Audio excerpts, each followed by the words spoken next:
Bismillah ar-Rahman ar-Rahim. D'abord, je voudrais donc féliciter le Cheikh Mansour pour son élection comme premier secrétaire de l'organisation. Excusez-moi de vous déranger, c'est juste pour vous féliciter en fait.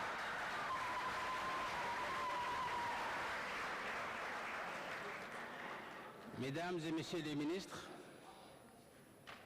mesdames et messieurs les représentants des organismes du système des Nations Unies, monsieur le président de l'Éducation Relief Foundation, mesdames et messieurs les cadres du ministère de l'Éducation nationale de Djibouti, distingués invités. C'est pour moi un plaisir inestimable d'être parmi vous pour présider cette cérémonie de clôture du 3e Forum mondial pour une éducation équilibrée et inclusive que notre pays a fièrement hébergé durant ces 3 derniers jours. Avant d'entamer mon discours, permettez-moi d'exprimer ma profonde gratitude et toute ma reconnaissance pour Education Relief Foundation et son président, Cheikh Mansour bin Moussalem, pour avoir porté leur choix sur notre pays en ce qui concerne la tenue de ce sommet international dédié à notre volonté commune de promouvoir et développer une éducation équilibrée et inclusive dans nos pays respectifs. Mes remerciements vont également à vous tous qui avez bien voulu honorer de votre présence ce grand événement en faisant parfois plusieurs jours de voyage. Nous vous en sommes reconnaissants. Je pense entre autres au ministre de l'Éducation de Palau qui vient de très loin pour assister à ce grand rendez-vous et qui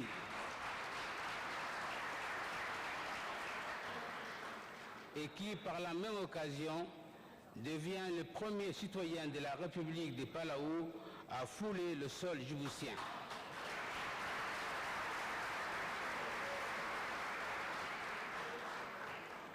Notre pays est très honoré de vos présences à vous tous parmi nous et j'espère que vous prendriez un peu de votre précieux temps pour apprécier les sites touristiques de Djibouti. Mes chaleureuses félicitations vont également aux organisateurs et en premier lieu au ministre de l'Éducation nationale et de la formation professionnelle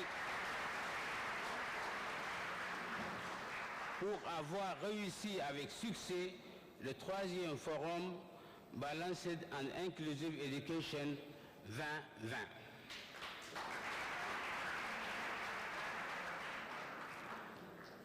Le succès retentissant de ce sommet a été avant tout possible grâce à vous tous. Ici présents, vous l'avez rendu possible par la force de conviction qui anime chacun de vous. Vous l'avez rendu possible par une mobilisation massive en répondant à notre invitation et en venant des 4 coins du monde, notamment par une forte présence de personnalités de haut rang. Vous l'avez rendu possible par la qualité de vos débats, la pertinence des problématiques abordées, ainsi que la justesse et la perspicacité des réponses développées au cours de ces 3 derniers jours. Le moment que nous venons de vivre a été historique à bien des égards, et notamment par sa portée.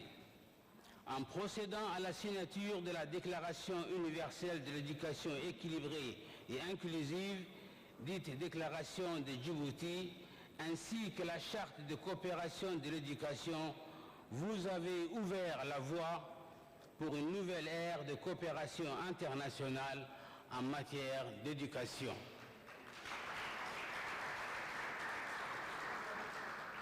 Dans cette perspective, il est tout à fait notable de souligner que désormais, grâce à vos efforts collectifs, les pays du Sud disposeront non seulement d'un cadre de collaboration qui répond véritablement à leurs aspirations et en phase avec nos cultures respectives pour leur permettre de développer des partenariats multilatéraux en matière de l'éducation équilibrée et inclusive, mais également des instruments conceptuels, techniques et financiers pour pouvoir mettre en œuvre des politiques et stratégies qui répondent étroitement à leurs priorités.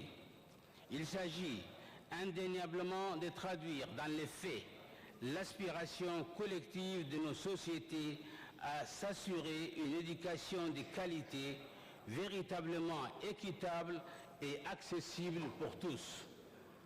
Mesdames et messieurs, la volonté de Djibouti d'adhérer avec conviction à cette déclaration n'est pas un choix fortuit. Elle est avant tout celle du président de la République, son Excellence M. Ismaël Omar Guelleh, pour qui l'éducation et le développement des ressources humaines ne sont pas un vain mot. Cette volonté découle aussi d'un long processus qui a guidé la réforme de notre système éducatif entamé à l'issue des États généraux de l'éducation de 1999 et reflète la bonne dynamique actuelle de l'enseignement fondamental et secondaire. Aujourd'hui, nous disposons, comme l'avait souligné le ministre de l'Éducation nationale et de la formation professionnelle, d'une école bien ancrée dans l'inclusion scolaire. Pour prendre cette voie, le gouvernement a pris des séries de mesures, et notamment en décrétant l'école obligatoire jusqu'à l'âge de 16 ans, en encourageant par divers stimulants l'éducation des filles, en élargissant l'accès et l'équité par la construction de nombreuses et nouvelles écoles, en promouvant l'éducation rurale de façon à permettre à chaque enfant en âge de scolarisation d'avoir la possibilité d'aller à l'école à proximité de son lieu d'habitation. En créant des écoles spécialisées aux enfants à besoins spéciaux. Et enfin, en intégrant l'éducation des enfants réfugiés dans le système éducatif national. Mesdames et messieurs, malgré toutes ces avancées louables, il nous reste encore à parcourir du chemin pour l'atteindre de la parfaite école inclusive. À cet instant, à l'issue de vos travaux, je reste persuadé que jamais que par la capitalisation de nos efforts, de nos génies créateurs, de nos moyens collectifs, nous allons très vite atteindre notre objectif commun d'ériger le plus tôt possible une éducation équilibrée et inclusive. Enfin, avant de finir mon intervention, je voudrais encore une fois vous remercier, honorables hôtes, qui ont répondu à notre invitation. Et je vous souhaite un bon retour dans vos pays respectifs, tout en espérant que vous reviendrez et nous rendre visite. Je vous remercie.